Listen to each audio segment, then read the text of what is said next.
Todos tienen. Judas, versículo 3. ¿Quién es ese Judas? El que traicionó a Jesús. O sea que Judas, el que traicionó a Jesús, tuvo el honor de escribir un libro en la Biblia. Y su escrito es inspiración del Espíritu Santo. No. Diga conmigo, el que come Biblia no come cuento. Ahora diga conmigo, diga, la Biblia me da sorpresas. Sorpresas me da la Biblia. Mira esto. Judas, ¿cuál es ese Judas? Versículo 3 de su epístola. En el versículo 1 él dice: Judas, siervo de Jesucristo y hermano de Jacobo.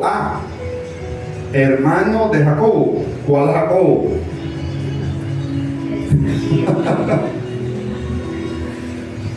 Hermano de Jacobo. ¿Cuál Jacobo? Santiago. ¿Y quién era Santiago? Hermano del Señor. El hermano del Señor. Entonces, Judas era hermano de Santiago. Santiago era hermano de Jesús. Entonces, ¿qué era Judas? No voy por acá no escuchaba. Judas era hermano de Jacobo. Ese Jacobo que aparece ahí es Santiago, es el mismo nombre. Ahí se llama Jacobo, pero es Santiago. Santiago era hermano de Jesús. Entonces, si Judas es hermano de Jacobo y Jacobo es hermano de Jesús, ¿qué viene siendo Judas? Hermano de Jesús. ¡Oh, qué gran revelación! No está ahí, hay que leer bien. O sea que en la Biblia, hermano, en el Nuevo Testamento hay dos libros que fueron escritos por dos hermanos de Jesús, que son el libro de Santiago y el libro de Judas, que vamos a leer en esta mañana. Me están mirando así como que no me creen mucho. Entonces, antes de entrar en la palabra, vamos a leer algo. Marcos capítulo 6, verso 3. Vaya rapidito. Vamos a dar la entrada y luego el banquete, como todo buen chef. Bueno, el hermano Walter dice que no es el chef, es el gastrónomo, como todo buen gastrónomo. Marcos 6:3. ¿No es este el carpintero, hijo de María, hermano de Jacobo, de José, de Judas y de Simón? ¿Cuántos hermanos de Jesús se mencionan ahí? 4. Se llamaban Santiago, que es Jacobo, José, Judas y Simón. 4 hermanos de Jesús. Si eran hermanos de Jesús, ¿eran hijos de quién? De María y de José. Por eso María fue virgen solo hasta que Jesús nació. Eso lo sabe cualquier médico, cualquier persona. Eso es biología elemental. La mujer, María, ella no había tenido relaciones con ningún hombre, pero en el momento en que Jesús asomó la cabecita, el bebé Jesús asomó la cabecita entre sus piernas, bienvenida hermana Carmen. En ese momento María perdió su virginidad. ¿Quién se la quitó? El bebé Jesús al nacer. En ese momento dejó de ser virgen. Y luego María y José vivieron una vida matrimonial como toda pareja. Y hay algo de pecado en eso, y eso hace menos a María o menos a José. No, eso antes les da honor, porque la Biblia dice: honrosos sean todos el matrimonio y el lecho sin nacer. Y tuvieron hijos, que aquí están, eran hermanos de Jesús. Pero le tengo otro dato: eran hermanos de Jesús, sin embargo no creían en Jesús. Juan capítulo 7, versículo 5. Juan capítulo 7, versículo número 5. Dice: porque ni aún sus hermanos creían en él. ¿Cuántos dicen gloria a Dios? No creían. Por eso usted no se le extrañe si su mamá, su papá, sus hermanos, sus primos, sus abuelos no creen en usted. En Jesús, ni siquiera sus propios hermanos creían en Él. Ahora, hubo una persona que siempre creyó en Él. ¿Quién fue? María, su mamá. Normalmente la mamá es la que siempre cree en uno. Y la que nunca deja de creer en los hijos. ¿Quién es? La mamá. Por eso eso hace grande a las mujeres, a las madres. Y María siempre creyó en Él. Sus hermanos no. Sin embargo, Hechos capítulo 1, verso 14, dice que los hermanos de Jesús creyeron después que Él resucitó. Hechos 1, 14. ¿Qué dice? Todos estos perseveraban unánimes en oración y ruego con las mujeres y con María, la madre de Jesús, y con sus hermanos. ¿Cuáles hermanos? Simón, Judas, Jacobo, y José. Ahí estaban. O sea que ellos no creían en Jesús según Juan 7:5, pero después que Él resucitó, creyeron. Y entonces Santiago, el hermano del Señor. Hay una diferencia en la epístola de Santiago y de Judas. Cuando Santiago escribe la epístola a la iglesia, dice Santiago, el hermano del Señor. Pero cuando Judas escribe la epístola, dice Judas, hermano de Jacobo. O sea, hermano de Santiago. ¿Por qué? Parece ser que Judas, como no creyó en Cristo en su ministerio, en vida, cuando escribe la epístola, se apena de presentarse como hermano de Jesús y prefiere hablar en tercera persona y decir Judas, siervo de Jesucristo, hermano de Jacobo. Hubiera sido más fácil decir hermano del Señor, pero él dijo, como dijo Pablo, yo no soy digno de ser llamado apóstol porque perseguía a la iglesia del Señor. Algo así dijo Judas. No soy digno de ser llamado hermano del Señor porque no creí en Él cuando caminó sobre la tierra. Creí en Él después que resucitó de entre los muertos. ¿Cuántos dicen gloria a Dios? Gloria a Dios. Gloria al Señor. Bien, dejemos hasta ahí la entrada y vamos ahora hacia el banquete. Judas, versículo 3. Entonces ya sabemos cuál es este Judas. Diga conmigo, el hermano del Señor. ¿Quiénes pensaron que era el Iscariota? Levanten la mano, con sinceridad. Uno, ahí está. Entonces valió la pena la aclaración. Gloria al Señor. Judas, versículo 3. Dice la palabra del Señor así. Amados, por la gran solicitud que tenía de escribirlos, ¿acerca de qué? Acerca de nuestra común salvación, me ha sido necesario escribirles. Ojo a eso. Él está diciendo, yo les quería escribir esta carta ¿acerca de qué? Acerca de la salvación que tenemos en común. Pero me ha sido necesario cambiar el propósito de esta carta. Me ha sido necesario escribirlos exhortándoos para que contendáis ardientemente por la fe que ha sido una vez dada a los santos. Porque algunos hombres han entrado encubiertamente, los que desde antes habían sido destinados para esta condenación, hombres impíos que convierten en libertinaje la gracia de nuestro Dios y niegan a Dios, el único soberano, y a nuestro Señor Jesucristo. Gloria al Señor. Y vamos a hablar en esta mañana, diga conmigo, falsos maestros, falsos profetas y falsos ministros. Padre, gracias por tu palabra, porque ella es espíritu y es vida. Gracias, Señor amado. Este es tu mensaje. Ayuda al mensajero en esta mañana, que solo se oiga la voz de tu Espíritu Santo y que el que tenga oídos para oír, oiga lo que el Espíritu dice a la iglesia. en el nombre de Jesús. Amén y amén. Gloria al Señor. Judas, el hermano del Señor, escribe una epístola a la iglesia. Él quería escribir acerca del regalo más precioso que el hombre ha recibido, la salvación que Cristo nos vino a dar.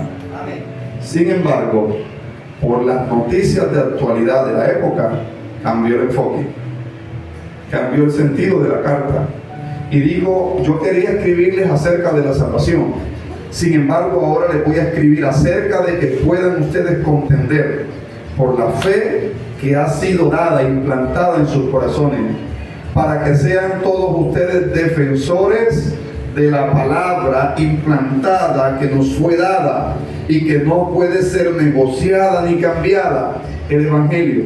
¿Qué era lo que estaba ocurriendo? En aquel entonces surgieron de entre la misma iglesia falsos maestros, falsos profetas, falsos predicadores, falsos pastores, que enseñaban doctrinas, enseñanzas diferentes a la palabra de Dios.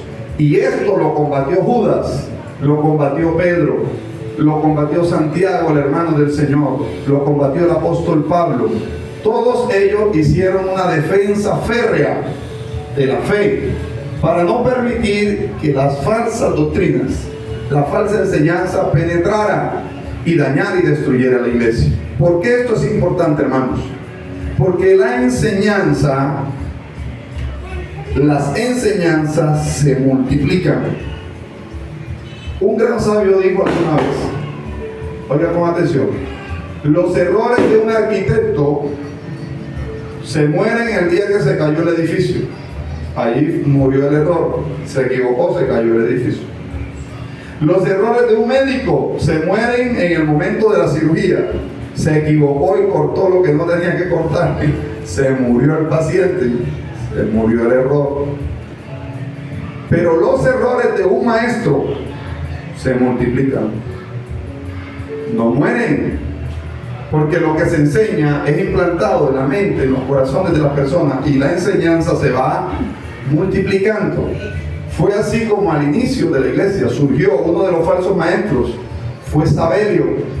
Sabelio fue un monje que introdujo en la iglesia cristiana una falsa doctrina llamada el unitarismo. Comenzó a decir que el Padre y que el Espíritu Santo eran solo nombres, que solo era Jesús. Hoy en día se les conoce como los solo Jesús o los Jesús solo.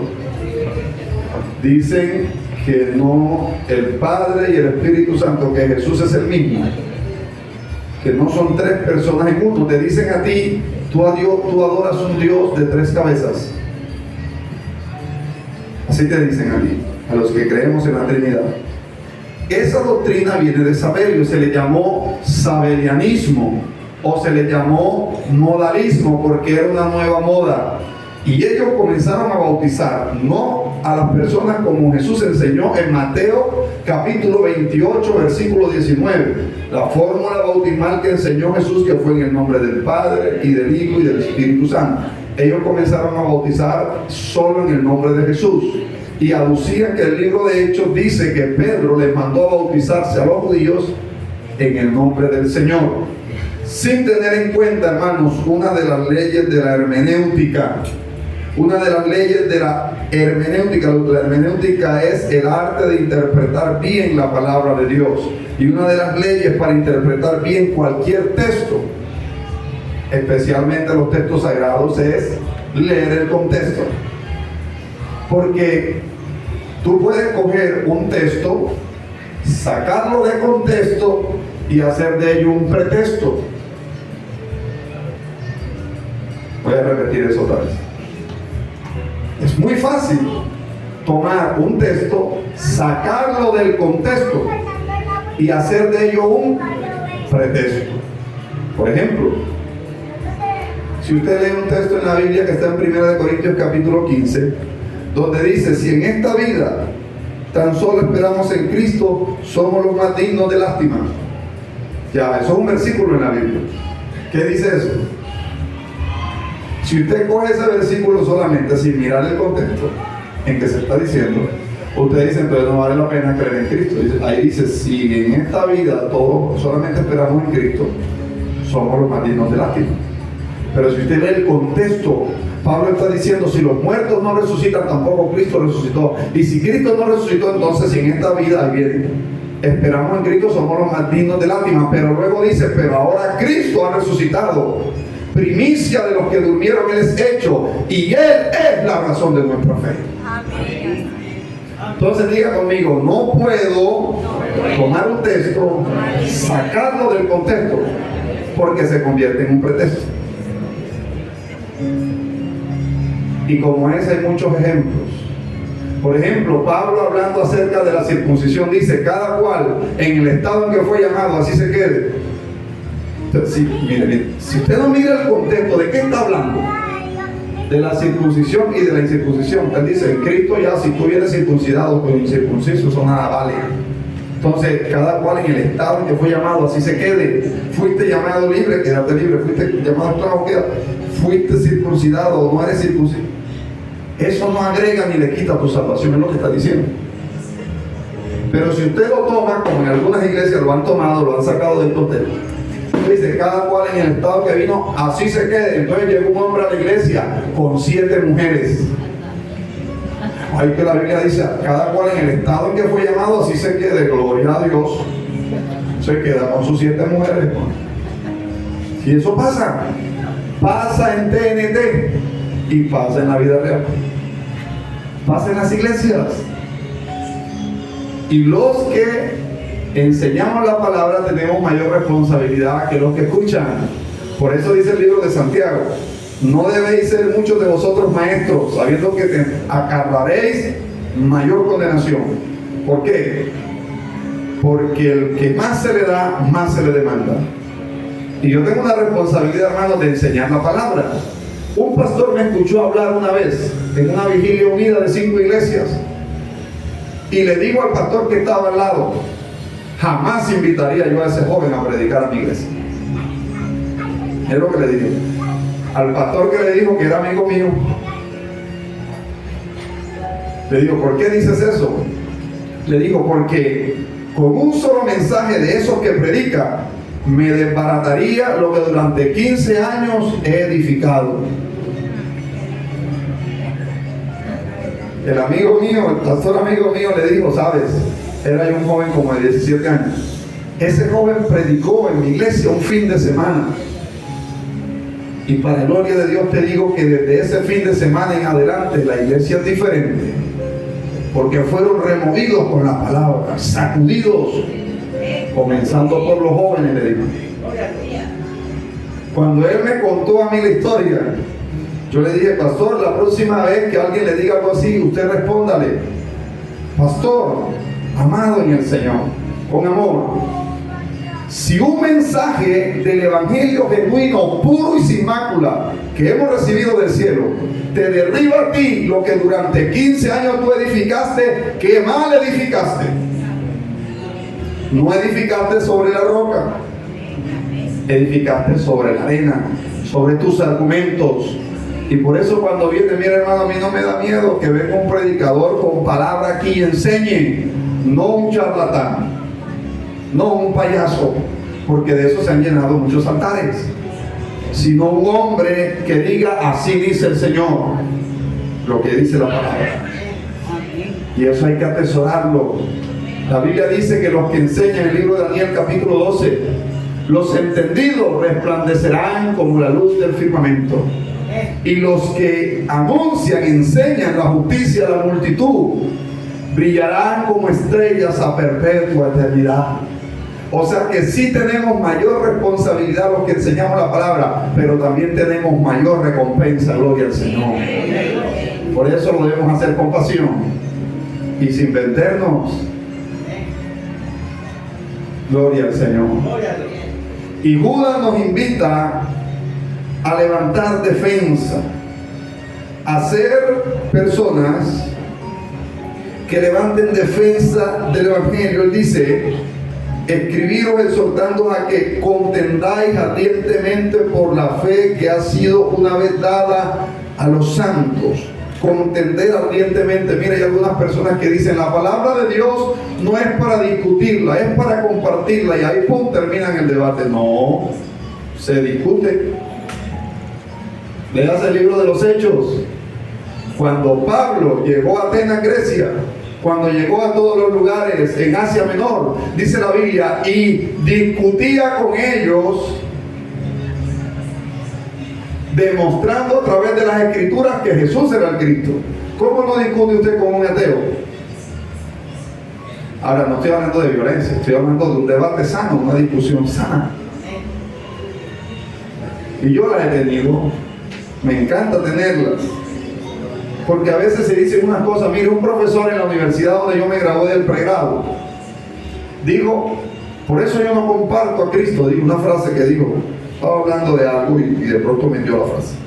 Digo, por eso yo no comparto a Jesucristo, porque Jesucristo dijo que es imposible que un rico entre en el reino de los cielos. Ahí está haciendo acepción de personas. Cuando mencionaron a mi Cristo, yo paré las orejas, hermano, más grandes de las que la tengo, que usted no lo crea. Le dije, venga, profe, ¿usted por qué dice que Jesús dijo que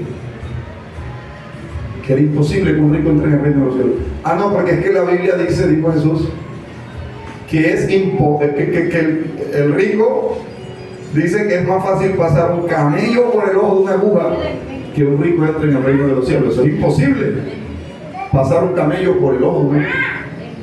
Yo le dije, venga, ¿y usted cuál ojo de aguja se está imaginando? Se está imaginando una aguja de esas de coser. Eso es imposible. Yo le dije, como le dijo Jesús a los fariseos, vosotros erráis ignorando las Escrituras y el poder de Dios. Usted está cometiendo un error de tipo hermenéutico, o sea, de interpretación bíblica, porque no la lee. Debería ser más responsable. Antes de criticar un libro, léalo. Y si no lo entiende, investigue o pregunte. Yo me puse a que me cogiera la mano, pero como ya estaba en 10º semestre, ya uno en 10º semestre ya está casi graduado, o sea. Entonces le dije, el ojo de aguja que menciona allí la Biblia era un portillo. ¿Quiénes aquí han visto los corrales de la vaca? Cuando van a marcar el ganado, un portillo donde pasa la vaca y estrecha. Bueno, en la antigüedad, en las grandes ciudades, además de la puerta principal, dejaban un portillo para que se venía un viajero, una personita con su burro, con su camello. No tendrían que abrir toda la puerta de la ciudad, exponiendo la ciudad a que se les meta, sino solamente el ojo de aguja, o sea, la puertita, y por ahí entraba. Ahora, cuando entraba el hombre, el camello veía estrecho, no quería entrar, entonces lo ayudaban, lo jalaban, y él entraba ahí raspando, pero entraba. Entonces, por eso Jesús dijo, es más fácil eso, empujar el camello y ayudarlo a entrar, que un rico, porque el rico pone su corazón en el dinero. Entonces dice el profesor, entonces no es imposible. Gloria al Señor. Contender ardientemente por la fe que ha sido plantada. Yo les conté a ustedes la historia del niño, ¿verdad?, que estaba en el colegio y que la profesora, que era atea, dijo, eso es mentira, que la ballena se tragó a Jonás, ¿se acuerdan? Amén. Porque está comprobado científicamente que un hombre no puede durar 3 días y 3 noches en el vientre de una ballena, porque se moriría por la falta de oxígeno, dijo el profesor. Y el niñito que comía Biblia, y el que come Biblia no come cuento. Le digo, en primer lugar, profesora, la Biblia no dice que fue una ballena, dice que fue un gran pez, pero no dice que fue una ballena. Pudo haber sido un tiburón, digamos, pudo haber sido un calamar, pudo haber sido cualquier bestia marina que Dios quiso enviar. Y dice que fue un gran pez, pero no dice que fue una ballena. Pudo haber sido la ballena también, pero no dice. Dice que fue un gran pez. En segundo lugar, profesora, la Biblia dice que fue un gran pez preparado por Dios. Y como Dios todo lo prepara bien, yo creo que si fue un gran pez preparado por Dios, en el vientre debía llevar los tanques de oxígeno que necesitaba Jonás para sobrevivir ahí los 3 días y las 3 noches.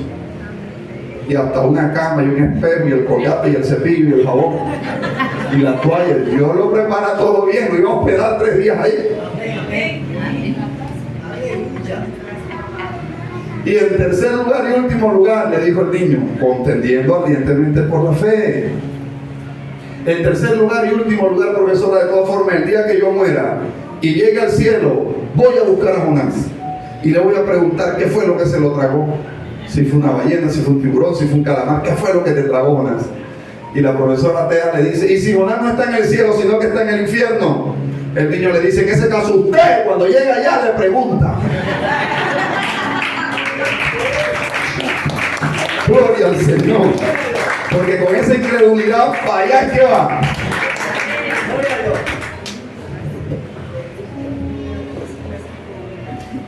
Diga conmigo, debo contender por la fe. Porque, hermanos, si no contendemos nosotros, se meten los falsos profetas, los falsos maestros, y de eso estamos así. Una de las señales del último tiempo es la apostasía. ¿Qué es la apostasía? Es cuando alguien se aparta del camino. Conoció la verdadera fe, pero habla contra ella. Eso se llama apostatar, desviarse del camino, hablar contra la fe que un día conoció. Y por eso dice la Biblia, salieron de nosotros, porque no salen de otro lado, salen de aquí, de aquí. Salieron de nosotros, porque desafortunadamente no todos son trigo. Hay veces que uno que otro se vuelve cizaña, pero yo espero que aquí todos seamos trigos. Amén. Y el que tenga algo de cizaña, sacúdase y échela así que fuera. Salieron de nosotros, pero no eran de nosotros, dice el segundo de Juan. Porque si hubieran sido de nosotros, habrían permanecido con nosotros. Pero salieron para que se manifestara que no todos son de nosotros. No todo el que me dice Señor, Señor. No todo el que carga la Biblia debajo del brazo, el que usa la corbata, el que predica. No todo el que hace milagros es de Dios. ¿Cómo se identifica un falso profeta? Esa puede ser la pregunta del $1.000.000. ¿Cómo se identifica un falso predicador? ¿A un falso ministro? ¿Ah? Esa es una buena pregunta.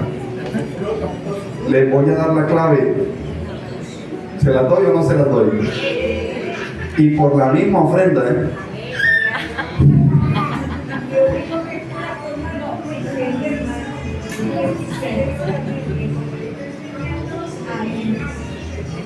Vamos a Deuteronomio capítulo 13 para corroborar eso que está diciendo la hermana Deli. Es un gran aporte, hermana Deli. Deuteronomio capítulo 13, verso 1. Miren lo que dice la Biblia. Cuando se levantara en medio de ti profeta o soñador de sueños, porque a la gente le gusta soñar bastante, ¿verdad? Y te anunciare señal o prodigios. Mire lo que está diciendo. Él te anunció una señal o un prodigio. Vamos a hacer un ejemplo. Ven acá un momento, ¿no? Tráete la silla un momento. Ven acá. Está ahí. Se levantará en medio de ti profeta, soñador de sueños, pastor, predicador, y te anunciaré señal. Entonces yo le digo a él, está paralítico, vamos a poner un ejemplo, yo le digo, levántate, anuncio una señal. Pues mire lo que pasa. Y si se cumpliere la señal o prodigio que él te anunció, se cumple la señal, él se levanta, levántate, Ron. ¿Cómo quedan ustedes aquí? Caminen, caminen, comiencen a caminar. ¿Cómo quedan ustedes? ¡Wow!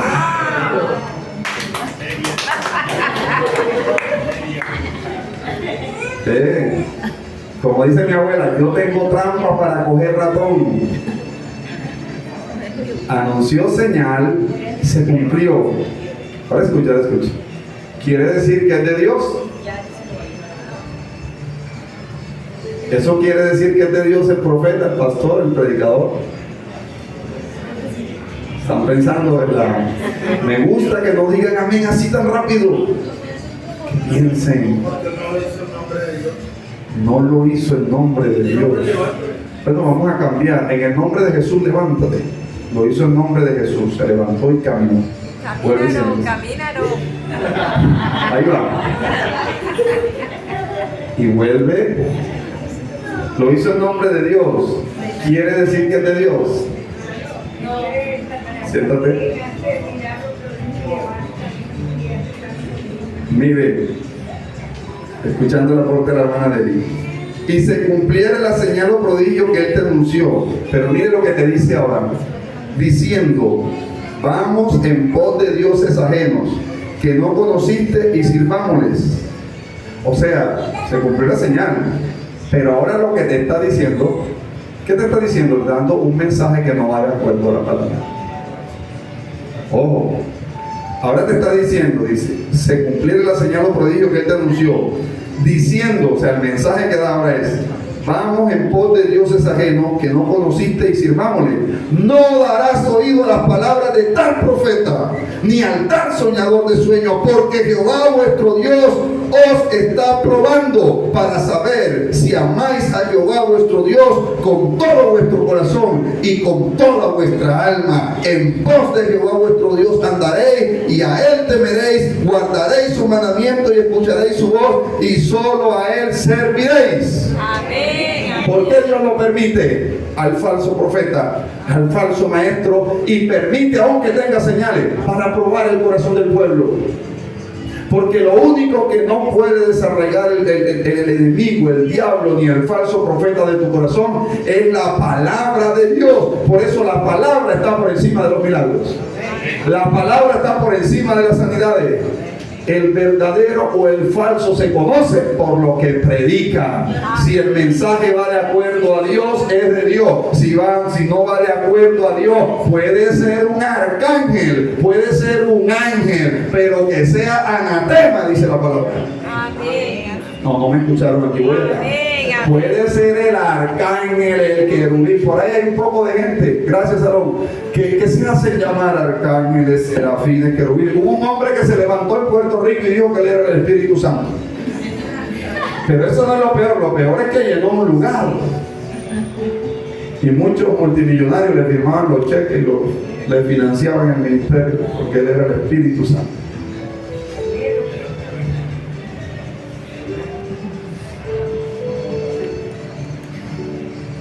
Muchos me dirán aquel día, Señor, Señor, en tu nombre hicimos milagros. ¿Te acuerdas? Yo fui el que levanté a Aarón, aquel joven. Yo fui el que lo levanté, tú lo usaste. Yo fui el que le saqué los demonios a la hermana Carmen.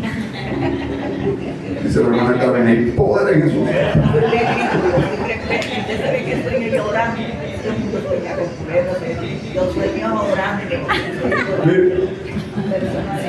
Yo fui el que predicaba, yo fui el que andaba, yo fui el que levantaba a los muertos, yo fui y que yo le diré, apartados de mí, malditos hacedores de maldad, al fuego eterno preparado para el diablo y sus secuaces. Al maluco ese.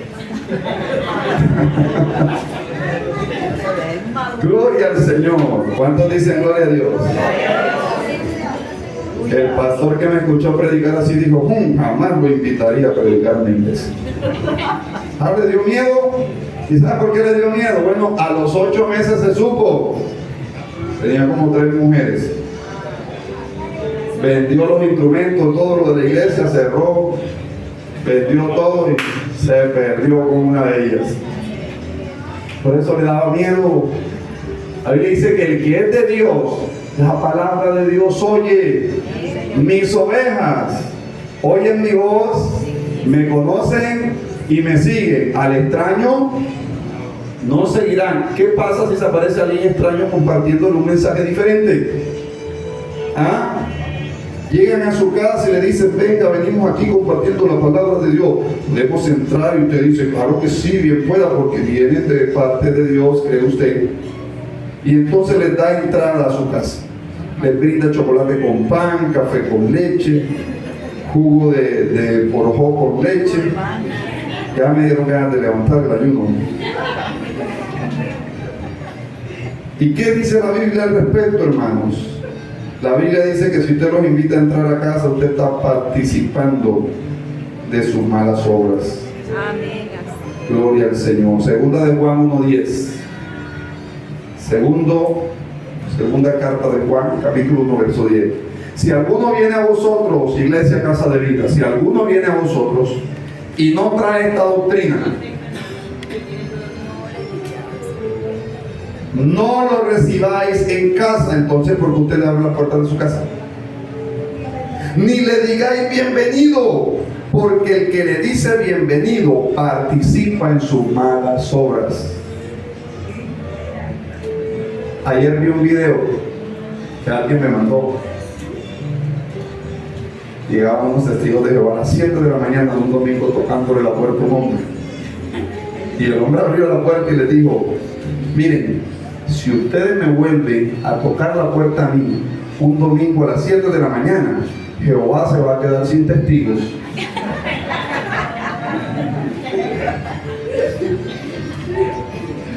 Así les digo. O sea, no le gustaba que le tocaran la puerta tan temprano. Mire lo que dice: si alguien viene a vosotros, hermanos, y no trae la doctrina de la palabra, le viene a enseñar algo diferente. Aquí le hemos enseñado que Dios es uno en tres personas, que es el Padre, el Hijo y el Espíritu Santo, y es uno.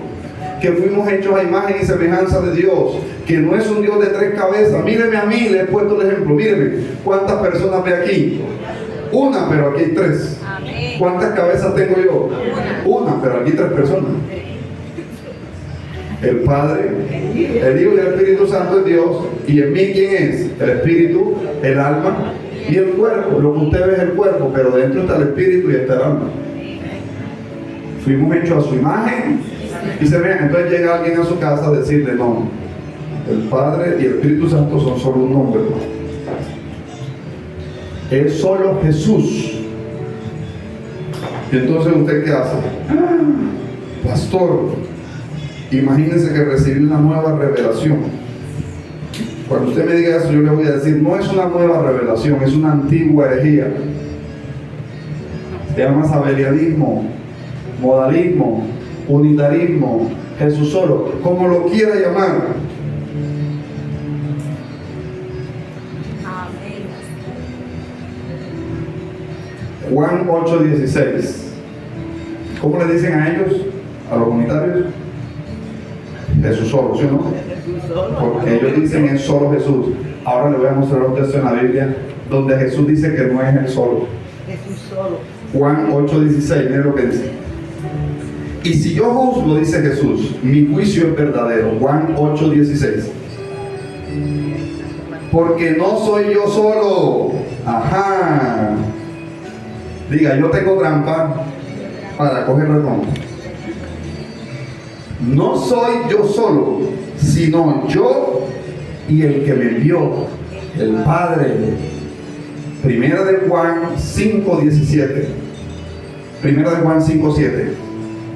Porque tres son los que dan testimonio en el cielo. ¿Quiénes son? El Padre, el Hijo y el Espíritu Santo. Y estos tres son uno. ¿Cómo dice? Son uno. Entonces, ¿cuántos son? Son uno en tres personas. Ese es el misterio de la Trinidad, hermanos. Que la mente humana no sea capaz de entenderlo no quiere decir que no existe. Quiere decir que la mente humana es limitada. Deuteronomio 29:29 dice que las cosas reveladas pertenecen a los hombres, pero las cosas ocultas pertenecen a Dios. ¿Aló? Amén. Entonces, cuando no entienda algo en la Biblia, pídale a Dios que le aclare. Pregúntele al pastor o a la pastora. Yo no sabía que Dios me enseñó a seminar a mi colegio. Sí. ¿Cómo leo yo? Pregunte, porque no hay preguntas tontas, sino tontos que no preguntan. Gloria al Señor. ¿Cuántos dicen gloria a Dios? ¿Cuántos dicen aleluya?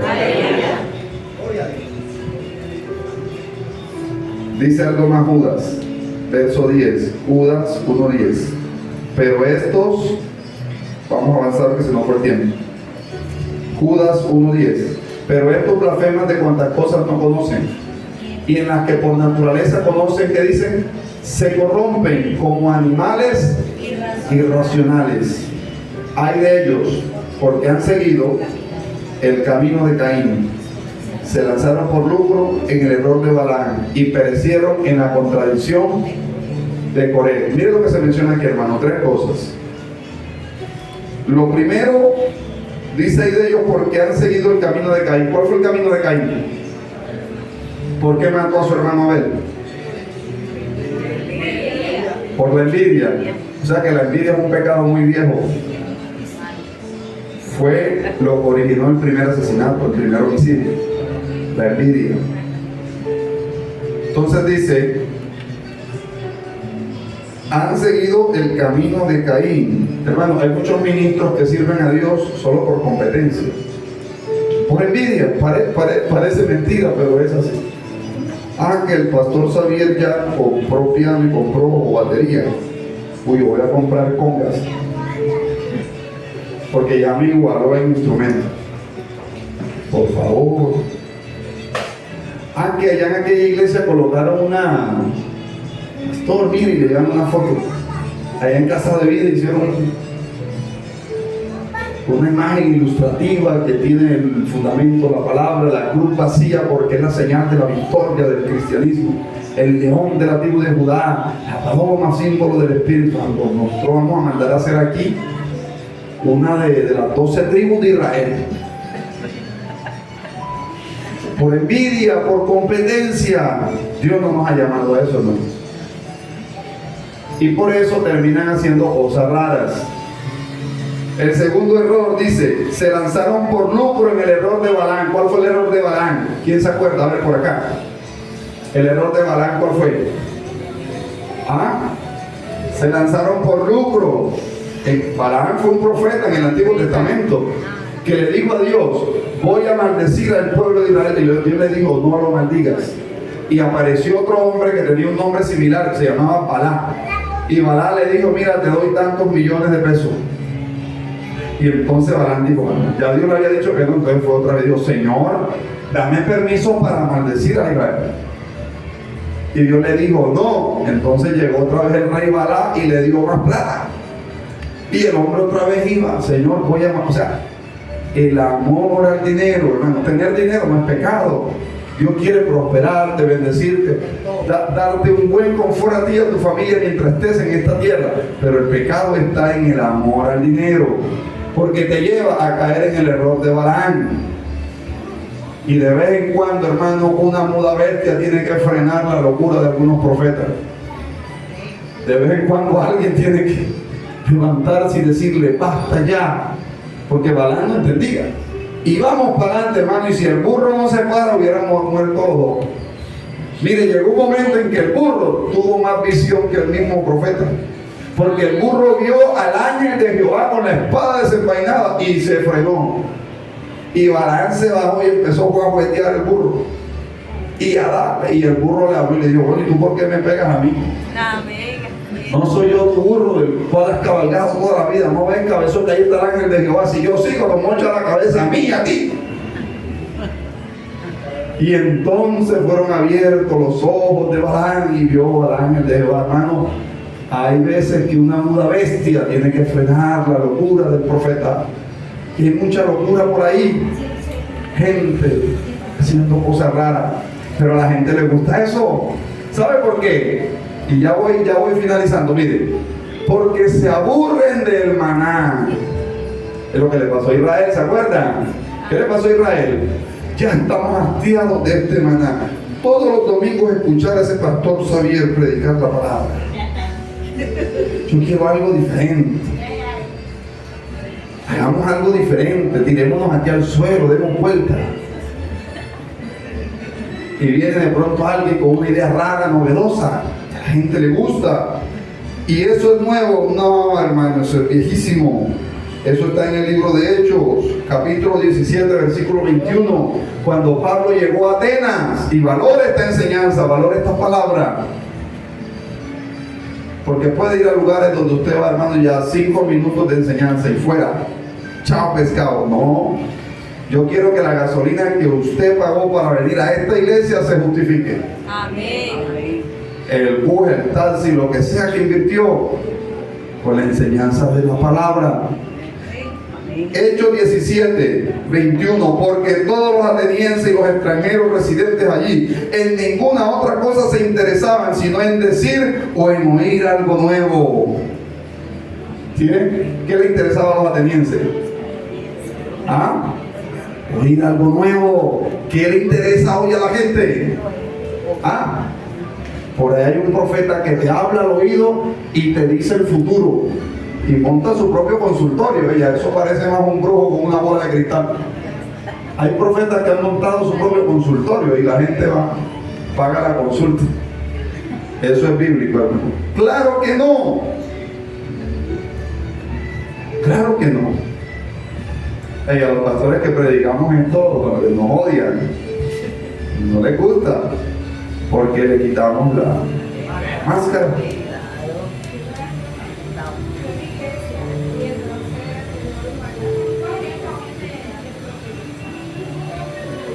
Ahora hay profecía a la carta.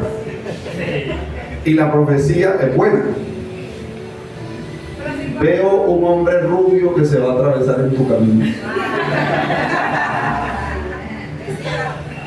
Oiga, y a veces no saben si la mujer es casada ya.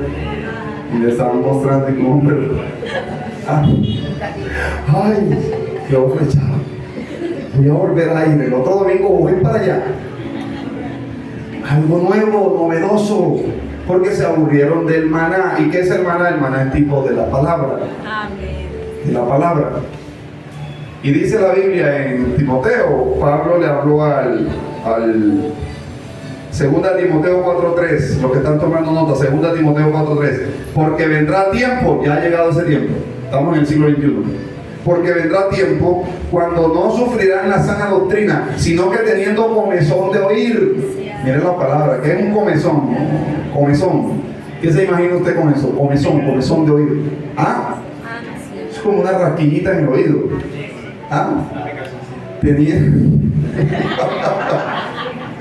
una picazoncita, dice el hermano Luis, teniendo comezón de oír, dice, se amontonarán maestros conforme a sus propias concupiscencias y apartarán de la verdad el oído, se irán tras las fábulas. Eso es lo que está pasando. Por eso el tiempo en que estamos es tiempo peligroso y es tiempo en que usted lea la palabra. ¿Por qué la gente es engañada? Oseas 6:4 lo dice. Mi pueblo fue destruido porque le faltó. ¿Qué le faltó? Ver más milagros. Le faltó cantar alabanzas más modernas. Le faltó cantar alabanzas de las viejitas. Le faltó mejores cantores o adoradores. Mi pueblo fue destruido porque les faltó músicos, les faltó predicadores, les faltó un pastor que les enseñara la palabra. ¿Por qué dice que fue destruido? Le faltó conocimiento de Dios y de su palabra. Hermano, cuando usted conoce la palabra, dice la Biblia, lámpara es a mis pies tu palabra y lumbrera mi camino. Con la palabra nosotros cortamos, la Biblia es la vara de medir y pesamos las cosas y decimos, esto es de Dios, esto no es de Dios. Yo estaba en la iglesia una vez donde me levanté desde los 10 años hasta los 26 años. Y un día estábamos en un culto y salieron 3 personas a profetizar al tiempo. Y yo estaba así y vine y le cogí la mano a uno de ellos y se la puse en la boca. Y me fui para el otro y le puse la mano en la boca. Y al otro que lo dejé, profetice. Y ya Rambo saca la bazuca. Y Ram dio la profecía. Cuando terminó, vine acá, le quité la mano y le dije, profetice lo que Dios me dijo. Dio la profecía. Luego que terminó, listo, paró, va el otro. De la profecía, bendiciones hermana Isabel, claro que sí, ya lo sabemos. y dio la profecía a la tercera persona. ¿Por qué hizo usted eso, pastor? ¿Qué dice la Biblia, hermano? Si Dios habla 3 veces al tiempo para que nadie entienda y nadie oiga. ¿Qué dice la Biblia al respecto?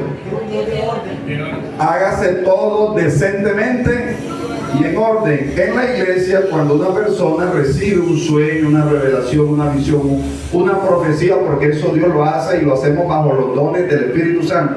Les voy a enseñar eso, hermano. Los 9 dones del Espíritu Santo. Se subdividen en 3 grupos: dones de revelación, dones de poder y dones de inspiración. ¿Cuál es la función de cada don? ¿Cómo deben funcionar en la iglesia? Para que sepamos y para que los pongamos en práctica. Y no haya desorden, sino orden. Y así es de edificación. Cuando usted recibe las personas, a veces por falta de formación y de conocimiento, recibe una palabra de Dios, entonces empieza allí, comienza a hablar y a gritar. Entonces acá el que está con la batería, ahí hay alguien que está profetizando, entonces para poder escuchar. Pero si es una congregación de 5,000 personas, ¿será que los 5,000 van a escuchar a una persona sin micrófono hablar? ¿Ah? ¿Cómo? Claro que no. ¿Qué es lo más sensato? Venga, pase. No, es que estoy temblando, tiene que ser ahora, porque si no se me pasa. No, si se le pasa, entonces no es de Dios. Porque el espíritu del profeta está sujeto al profeta, eso lo dice la Biblia. Si no puede dominar el espíritu y la profecía, una persona que no es capaz de dominarse a sí misma tampoco puede hablarle a todo el pueblo. Por eso fue que el pastor que escuchó le dijo: nunca lo invitaría. Y yo prediqué más o menos de esto. Se le caía la estantería. ¿Qué debe suceder? Usted recibió ya la visión, la profecía, el sueño. Terminó la alabanza, usted se acerca a la pastora, al pastor, o al hermano, yo recibí una visión de Dios. Dios me dio una palabra para compartirla con la iglesia. Hermano, dígame qué fue lo que Dios le dijo. Bueno, esto y esto, bueno, listo, venga y compártalo, para que sea de edificación, para que todos escuchen y no sea en desorden. Amén o ay, ay, ay. Amén.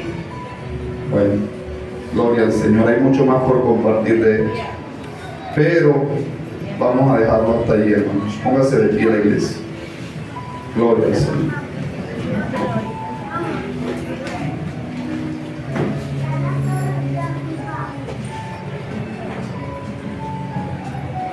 Diga conmigo: debo ser un apasionado por la palabra. Cuando usted se apasiona por la palabra, hermano, se nutre de ella, a tener como Ezequiel, que se tragó el rollo del libro, ¿se acuerdan? En aquella acción simbólico-profética, dice que fue amargo al principio en su garganta, pero al final fue dulce como la miel. Así es el mensaje de la palabra. Te sacude, te reprende. Al principio no te gusta, es más, se molesta conmigo, como si yo soy solo un cartero, un mensajero. No ese con el dueño del mensaje, el que le mandó el mensaje. Yo simplemente doy el mensaje y chao. El dueño del mensaje es Dios. Amén. Padre, gracias por tu palabra. En